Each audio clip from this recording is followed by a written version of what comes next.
गर्नु छ कति ल्याउनु जानु मासु कति ल्याउने 1 किलो ल कहाँ दाडी कहाँबाट जा दाडी कहाँ पसल यहाँ त गजब छ नि पसलको नाम पनि दाडीको पसल तर यहाँ राम्रो पाउँछ नि है राम्रो छ photo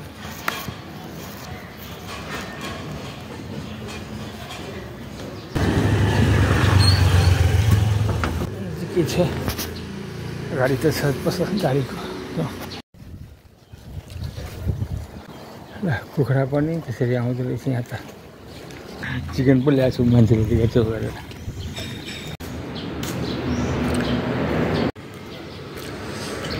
दारीको neat and clean meat shop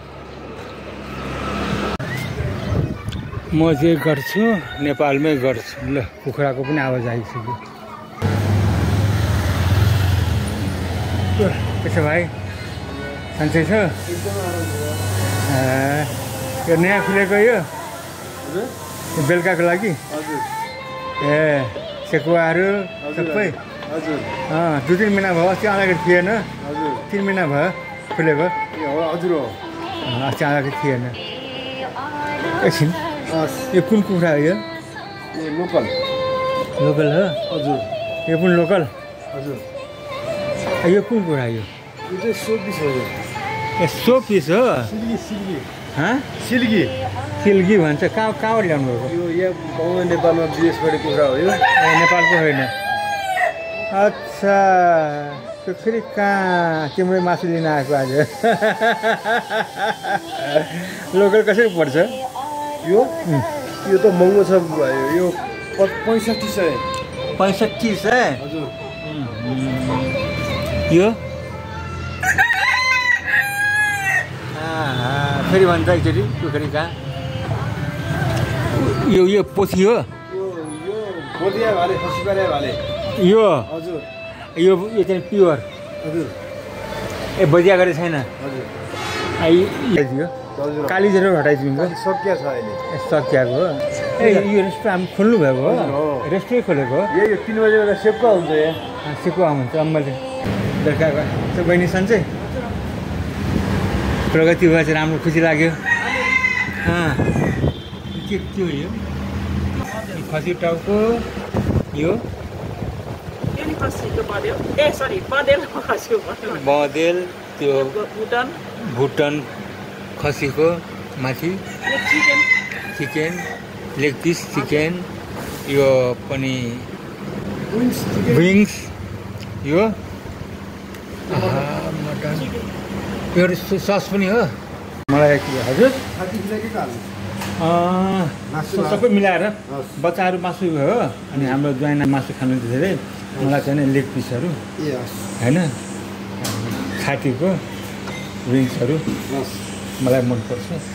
अब उहाँलाई चाहिँ नि कति राम्रो है सफा छ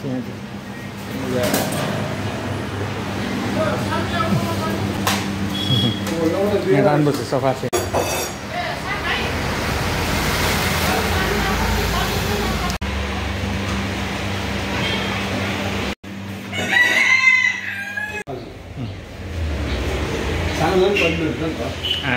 म जे गर्छु नेपालमै गर्छु जय जय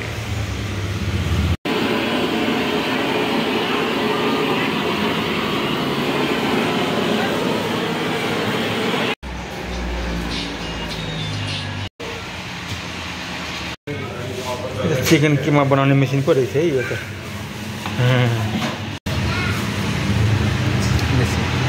सजिलो है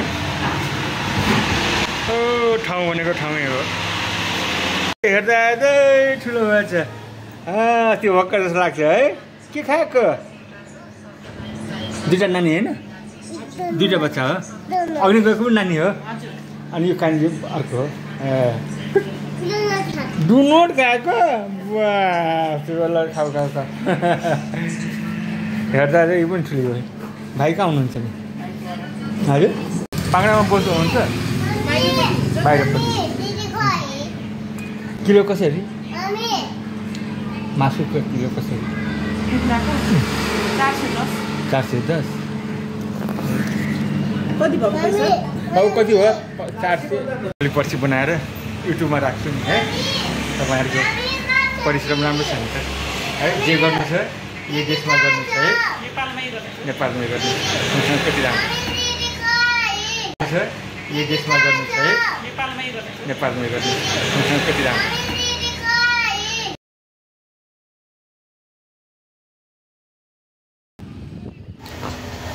फर्किँदै सोचिरहेको थिएँ ती नानीले भनेको ती भाइको टी सर्ट पछाडि लेखिएको म जे गर्छु नेपालमै गर्छु सबैले यस्तै सोचिदिए कस्तो हुन्थ्यो देश।